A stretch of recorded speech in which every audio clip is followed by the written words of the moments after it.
You guys, we have such a treat today. I'm so grateful for anyone who's turning up live, but also if you're watching or listening um, to the recording, the replay, the podcast, the YouTube video, whatever.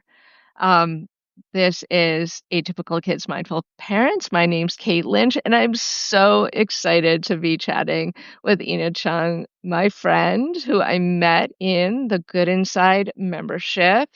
Mhm. We both hung out. I hung out almost exclusively in the hang out almost exclusively in the neurodivergent kids room there, which is just a vibrant and sometimes challenging place to be that Ina had a huge part in creating the culture in that Mm. space as a room, what is it called? Room leader. Leader. Yeah. Yeah, so you really have led, Mm. and I'm really grateful for that. So I'd love to hear your take on this E.J. Dickson's article that came Mm. out in the Cut recently and kind of popped you into um, some intense, I guess, feedback, pushback.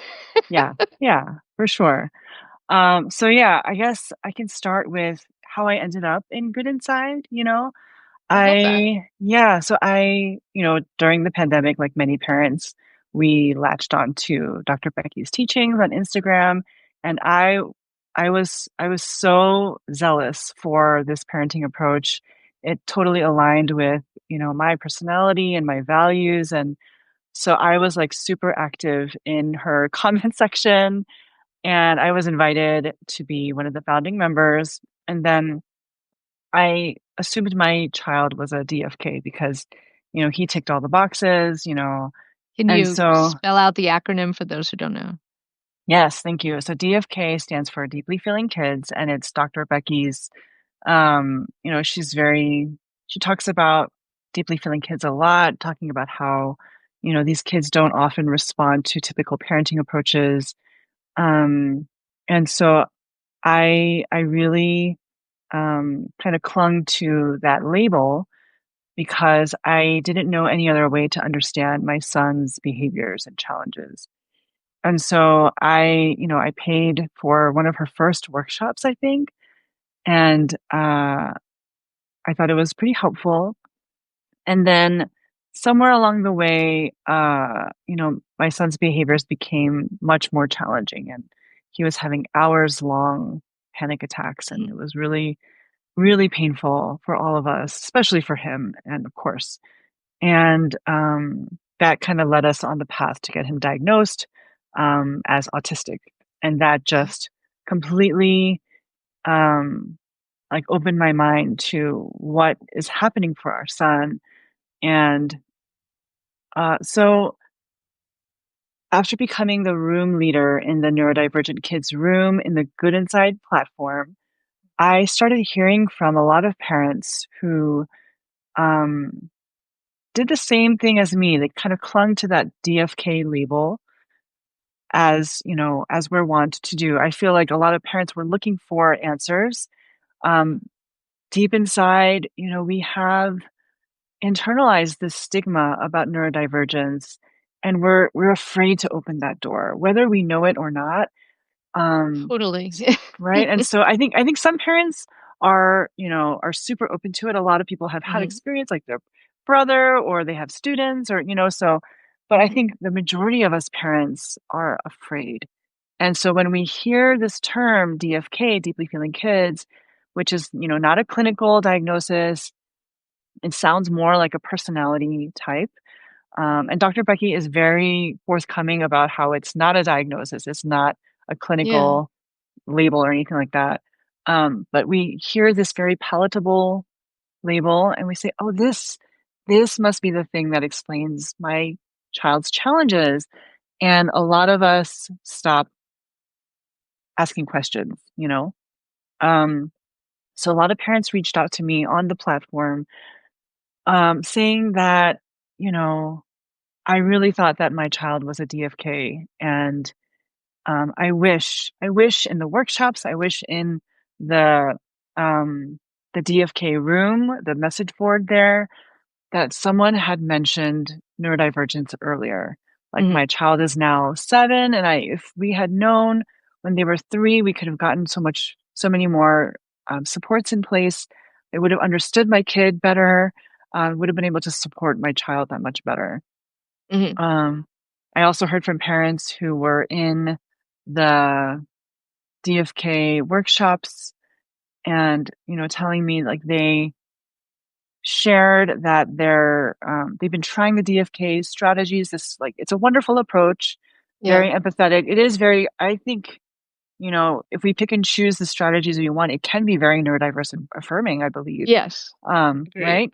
Hmm. Um, but people were saying I tried these strategies for months, for years, Yeah. and things are still really, really hard. My child is still melting down multiple times a day, and they're being told, just keep at it. Like, Hmm. stay consistent, just keep at it. No mention of, getting evaluations or looking into neurodivergence. And Yeah. so this author, E.J. Dickinson, reached out to me, um, and I shared my story with her. And I didn't realize that my story, I knew that she interviewed many other people, like Yeah, yourself she interviewed included. me. Yeah. Right. Hmm. And I thought that I would get a quote or two in the Hmm. story, but I did not realize that my name would be like all over the article. Our story would be kind You're of like the you're the through anchoring line. story. Yeah. The through line, Your exactly. story is the through line. Yeah, because it tells the story she wanted to tell, and that, Right, right. it does actually mirror. I mean, she's coming on in another Oh, week or wonderful. so, and I'm gonna let her tell, her story, but it does parallel yours quite It does. closely. So I think It that's does. why, she wanted to keep that journalistic Yeah. um detachment, but also Yes. tell a particular story. Right, right. And that's And yours. yeah. And you're not the And only one. right, right. I know I had so many people reach out after that article came out saying like this was my story too. Hmm. I'm so glad that you're talking about this and raising awareness about how this can happen. And so for that, I'm so grateful. At the same time, social media is gonna, social media is tough. And the Instagram posts and Facebook posts where, New York Magazine and The Cut, they share, a link to the story and they share a little blurb in the caption. And of course, a caption can't capture an entire The whole story, right? story, Of right? And course a lot not. of people probably didn't read the whole story, which I A thought lot was of, very balanced and even got Dr. Becky to talk about these things that a lot of people have been asking her to talk about for a long right. time, I agree. I agree. I think including the back, myself. I look back, it yes. was 2002 when I Mhm. sent 3 questions. One of them was, why does your book say I'm not a fan of labels? Is that in the And book itself? it's in the book itself. Like, that was one of my first, like, I knew Dr. Becky from Instagram, but then I got an advanced copy of her book before it was Mm, published, and I was gonna do a article for Mother Magazine. mm. And so I looked back last night after I got an interesting email. Oh, Yeah. And I said, this is actually a long-term thing that has yeah, been, this isn't some off-the-cuff remark. right. Um, about perpetuating ableism. This is something like I've been asking these questions over and over for a long time, and other people Mhm, have too. mhm, Um, Saying I'm not a fan of labels, but then using the DFK label rather than guiding people toward a link to it, a link to the article. I'll probably put that in afterward because it is in my latest post. If you want to see that, Eric. Um, I'm There just is a reading a comment. paywall. Yes, I see There's it. a paywall, but Yeah. if you haven't read anything from Oh, the cut in a month, oh, or I you can see. pay $1, or EJ did share a trick with me, but I don't want to put that in the Oh, podcast. But you can always okay. message me if you want that trick, because she shared that with me. Um, but yeah, there is a paywall on the article that is going to deter some people. I did put more quotes from the article into Mm, the post that went out yesterday mhm, after getting some pushback. Um, Mm, so those quotes will back up and share a little bit of what yeah. I was responding to. And so Now, going wait, back let's to let's circle back. Yeah. oh yes, the social media You got some posts. pushback. Yes, I did. So, Mm. they used my name in the caption. They didn't link to my personal, not my Instagram. Oh, And actually, I'm thankful for that because okay, good. I was able to kind of distance myself when I needed to. Yeah. But they shared about how, this mother, me, um, didn't like get a diagnosis for her child and kind of clung to this DFK label. Is Dr. Becky's DFK label preventing parents from getting diagnoses for their neurodivergent kids? Yeah. Is basically the gist of the caption. Mm. And so many in the comments are saying, well, don't rely on, Instagram influencers to like understand your kids.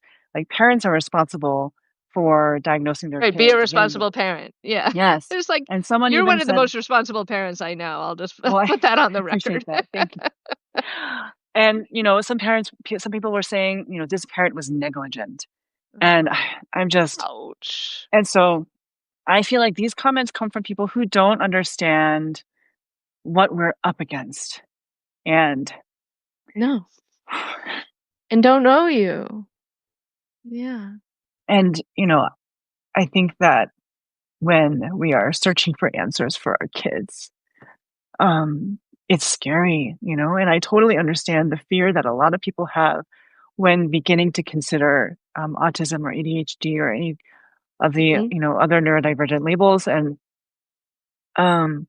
we're human, and like after meeting many, and I'm sure you can attest to this, after meeting many parents of neurodivergent kids, these parents, um, you know, are so dedicated Oh my to, God, yes. supporting their kids. And Mhm. like, I just, it's crazy to me that people would, accuse me or anyone else in my situation of being negligent, of being a terrible parent because we didn't get an evaluation promptly.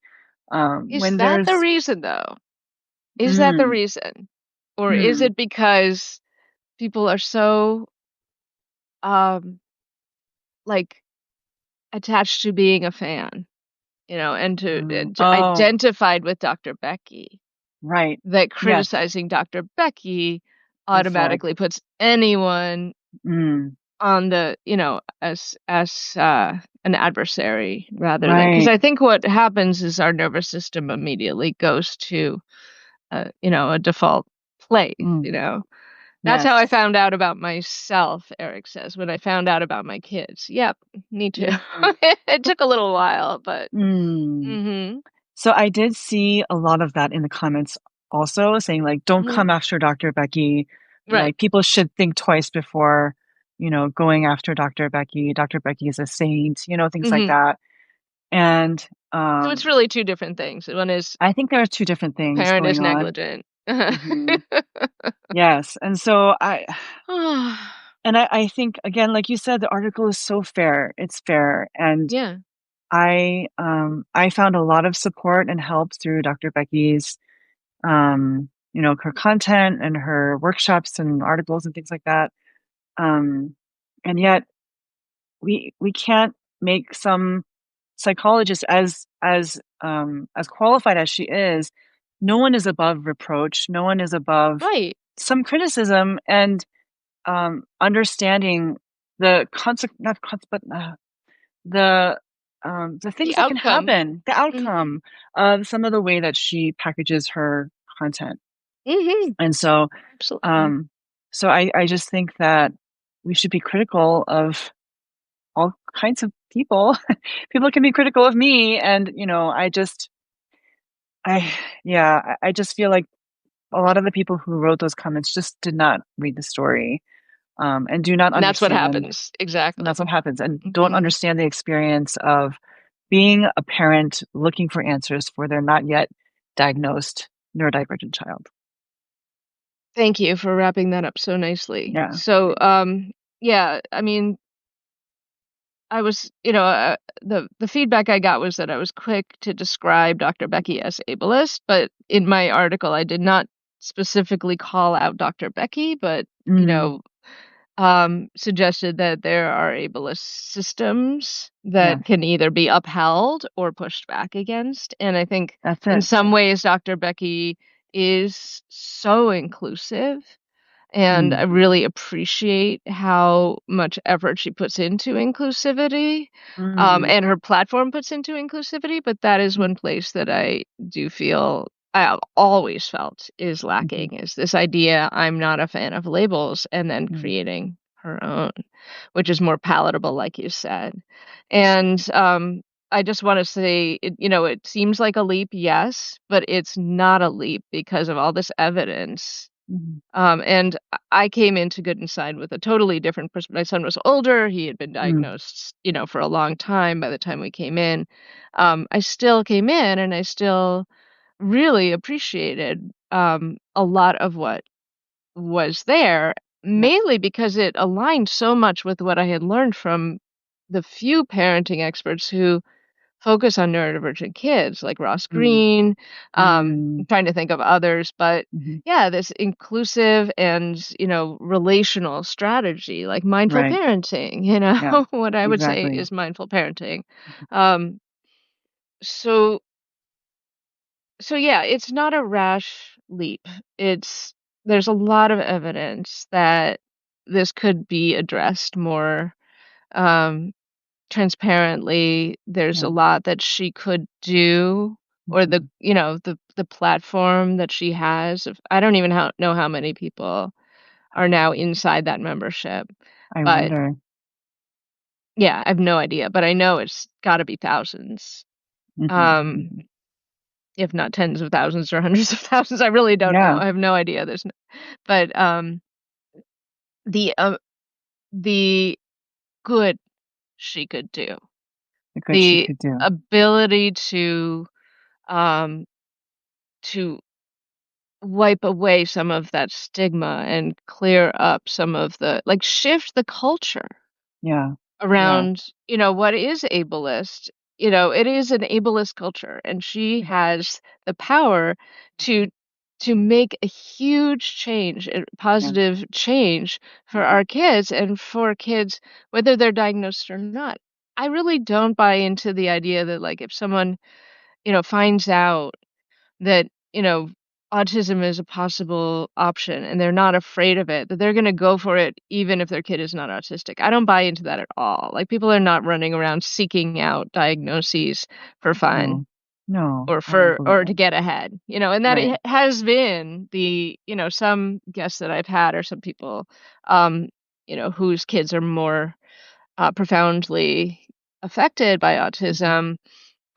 This is an idea they have that like, oh well, Oh, everyone and their mother is going to go try and get a diagnosis to get these supports, mm, so they can help their kid get ahead. But I don't see that. I don't see that in any parent that I talk to. I've talked to so many parents of neurodivergent kids, and I've never seen yeah. that once. I Not don't think once. it's beyond the realm of possibility. I'm sure that, maybe, but like Hmm. for the vast majority of people, I can't imagine that being the case. Yeah, and Yeah, it's not shame, stigma, or ableism that's keeping them from doing that. right. It's it's like it's an inconvenience, first of all, Yeah. and if you don't need it, you're not gonna Hmm. do it. Right, And right, it's, right. I think people do try everything first still, Yeah, no matter I what, agree. Hmm. Hmm. So, would you like to shift gears, and would you like to have a little Oh. palate cleanser before we shift gears? Because I think that Sure. might be nice, and I'd love to ask you. I'm just trying to get my charger unplugged and plug it into my phone because this Substack Live always really drains my battery. Yes. Okay.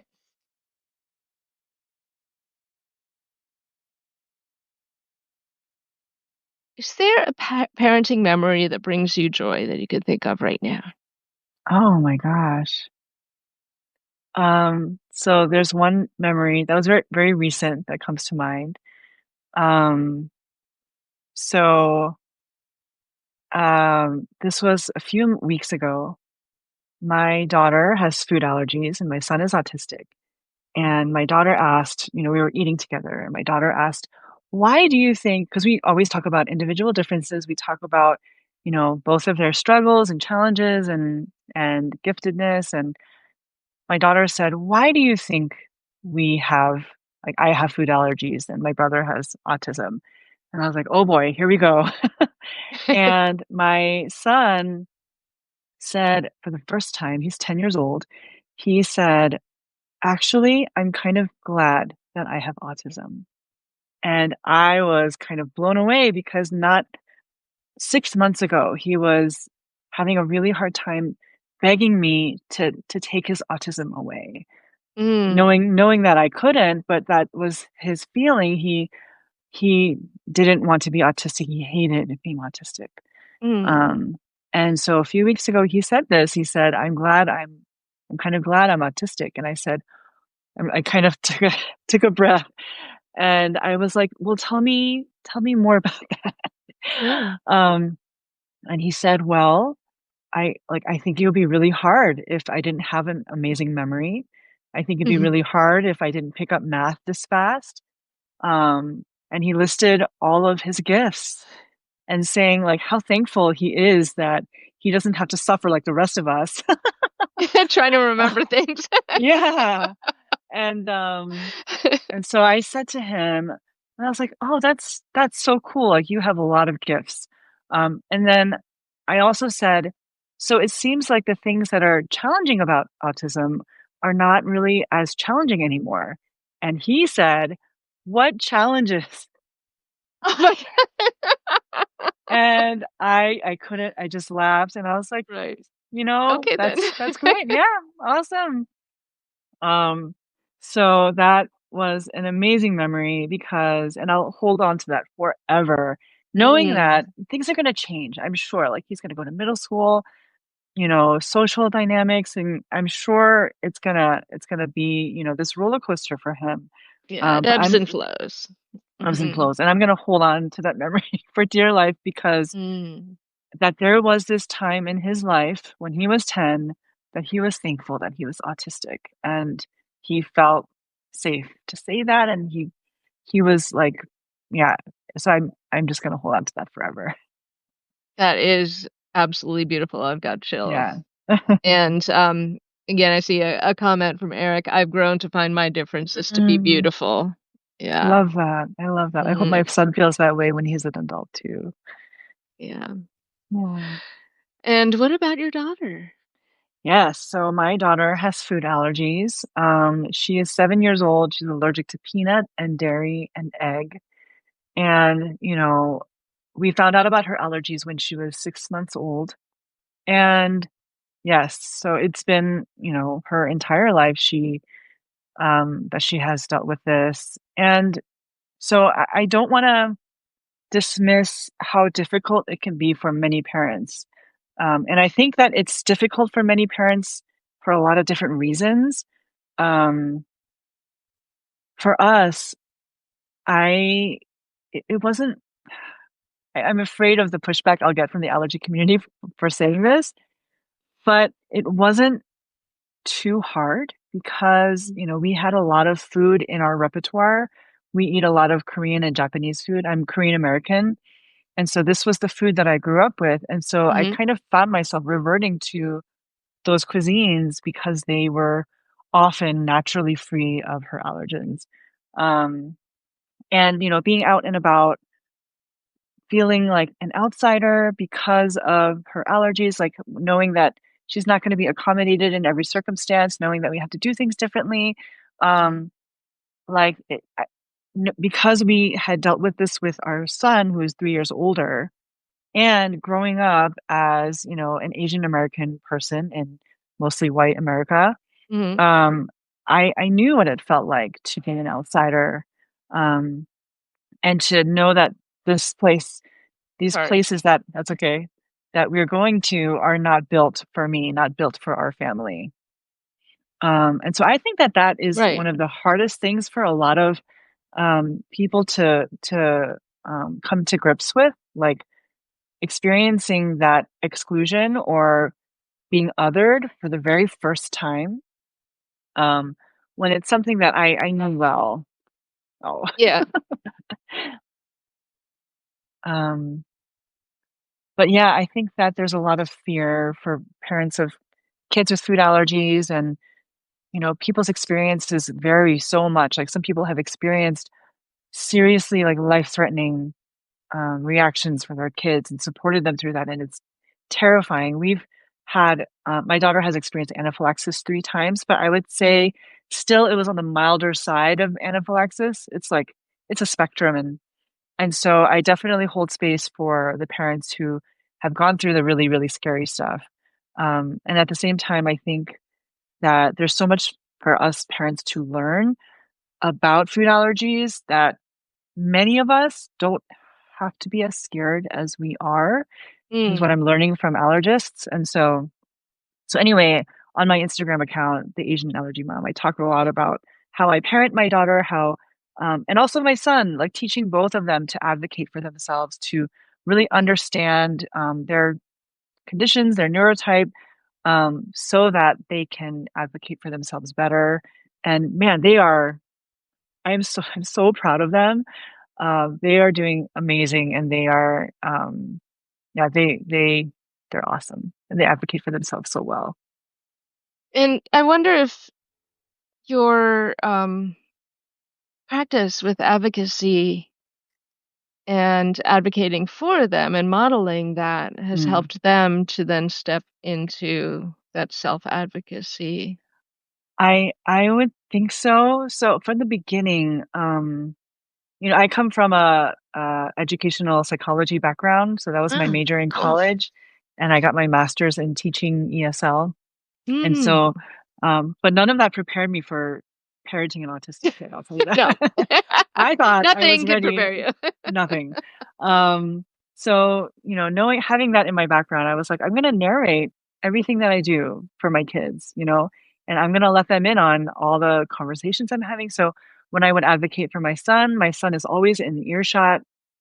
I'll tell him about the email I'm writing, to ask if, how loud the music is gonna be, or like what Mm. I don't know, I can like all those kinds of things on getting Yeah. information so that we can provide accommodations for him. And for my daughter, when I ask, at a restaurant, what food can she eat? She's there, she's listening. When I talk to the birthday party host, she's there. When I'm talking about, the precautions that we have to take for my daughter, all Mhm. that kind of stuff. And so I feel like, having it took me a while to get there, honestly, for both of my kids, because I'm a huge people pleaser and I'm Mhm. shy to boot. So it took me a long time to find my advocacy voice because I didn't want Peanut. to. Sorry. That's okay. I didn't want to inconvenience anybody. Um, but then I realized early on Hold on. that, I'm sorry. oh, that's okay. Peanut, come. John! My husband's here hearing it, and he's still not Oh, doing anything. oh goodness. Yeah. Um, this is really important to me, and I want to be able to give you my full Mm, attention, so I sure. apologize. Yeah. This is No. what happens on Yes, I understand. No live worries. recordings. The puppy starts barking. Um, all right, let's back up a tiny bit because I want to hear that Sure. again. Yes. So, I would always advocate for my kids and share with them how I'm advocating for them, what I'm saying, Yeah. whether they're there listening actually, or whether I'm telling them about, emails or text messages I'm sending so that they know, um, what they deserve, hmm like, And what will help them and how they and can what will help them. actually And they can mhm. actually do the things they want to do as Yes, long as they have the exactly. accommodations. Right, exactly. And And you said it you had to come out of your shell a little bit in order to I did. I hate rocking the boat. I hate, inconveniencing people. And I learned early on that if I ever want my kids to advocate for themselves, they have to see me do it. Yeah. And they have to see me do it confidently, persistently, happily, and um, I've been so lucky. We've been so lucky because, the people around us have responded so positively. And so my kids get to see that too. They'll Yeah. say, well, of course, we're gonna let you bring your food, or of course we'll provide this or that, or and so when they see that interaction, they're what I imagine going on in their minds is like little data points, like, so I can Mm, ask for that and someone can respond positively, or like I do deserve to be in this space. Um, and so I feel like all those data points have built up into what they are experiencing now, feeling like they are safe to advocate for themselves at school, at parties, play dates. Um, and again, we've been so lucky that when they do advocate for themselves, most, the vast majority of the time, they are met with positivity and accommodation. So it's been great.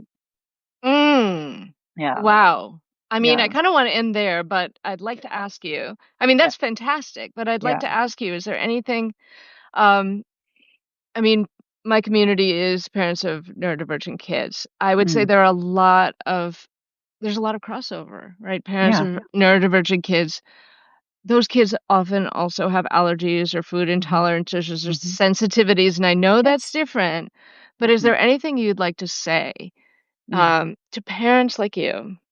mm. Um, I would just say that, like, hmm, What do you wanna leave us with? yeah. Um, I think the message I want to end on is the fact that there are a lot of us out here, that um, may feel like, this world is not for our kids or for ourselves. And I think that there is a lot of community that can be found. And Kate, you're doing amazing, bringing community together. And I think that, um, and something full circle, something that Dr. Becky says, right, that I totally agree with is sometimes what's hardest about a difficult feeling is not the feeling itself, but being alone in it. And Absolutely. right. And so I think that when we hear stories through your podcast and through other channels, I feel like when we feel less alone, that can be such a help. And Yeah. I hope that people will continue seeking out community, um, and whether it's fear or isolation, I know that there are a lot of barriers, but I just hope that parents like you and me can continue to seek out community, um, because it's so important. Yeah. It Yeah. would have been a very different, 14 years Mm, if I didn't have the people in my life, and if I didn't seek out the mm, communities that I did, mhm, like those few mhm. people I started off with who got it, and then the Yeah. communities that I kept seeking out just out of Mhm. desperation, you Yeah. know? Right, And one right. of them is good inside, and I'm Yeah. grateful for it. Yeah. I am as well. I am too, Yeah. for sure. So thank you so much. I Yeah. know it Thank you, was it Kate. was a lot to get it together to have this conversation, and I'm so grateful for you, Ina, and I can't wait for, I don't know, your son to go to middle school and you to come back and report how Let's that let's goes. do that. Oh my goodness. My heart started beating so much faster. Woo! Yeah. We'll get there. We'll get All there. right. That Huge sounds good. hugs, Ina. Huge Thank you hugs. so Thank you, much. Kate. Bye.